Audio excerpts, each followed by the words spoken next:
Picture a dimly lit room. In it, a man sits alone, consumed by a relentless obsession. His thoughts spiral around one thing: the old man's eye, a pale, cloudy eye that he calls vulture-like. To him, it's a source of torment, though the old man has done him no harm. The man becomes fixated on a singular idea. If the eye is destroyed, his torment will cease. Night after night, he watches the old man as he sleeps, waiting for the perfect moment. He is careful, methodical, confident in his cunning. Finally, one night the opportunity comes. He creeps into the room ever so slowly, but his finger slips upon the lantern, waking the old man.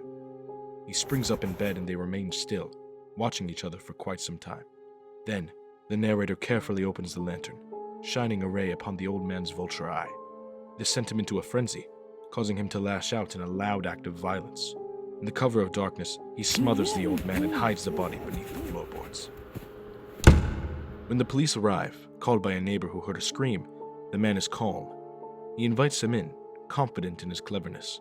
He shows them the house, the room, and even sits with them above the very spot where the body lies.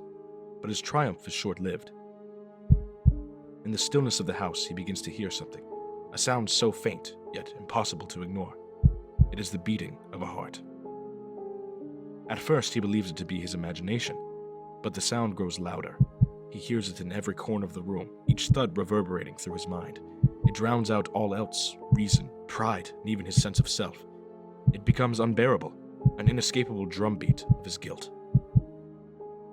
Unable to endure it, he breaks. He confesses everything, tearing at the floorboards as he screams, "Here! It is the beating of his hideous heart!" This tale, told by Edgar Allan Poe, is more than just a story of madness. It is an allegory for the power of guilt and the human conscience. The old man's eye, his supposed torment, represents an irrational obsession, a fixation born from within the narrator himself. But the heart, that incessant, unrelenting beat, is the true heart of the story.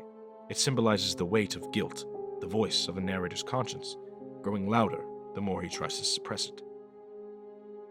This story is a forewarning about the nature of truth. No matter how much we try to bury it beneath rationalizations, lies, or even the floorboards of our minds, the truth has a way of surfacing. Guilt cannot be silenced, and the conscience cannot be ignored. Like the narrator, we may attempt to escape our inner judgments, to hide from the truths that haunt us, but the more we deny them, the louder they become. The story reminds us that confronting our guilt, our fears, and our imperfections is the only way to find peace. So ask yourself, are you ready to face the truth within, or will you let it consume you, beat by a relentless beat?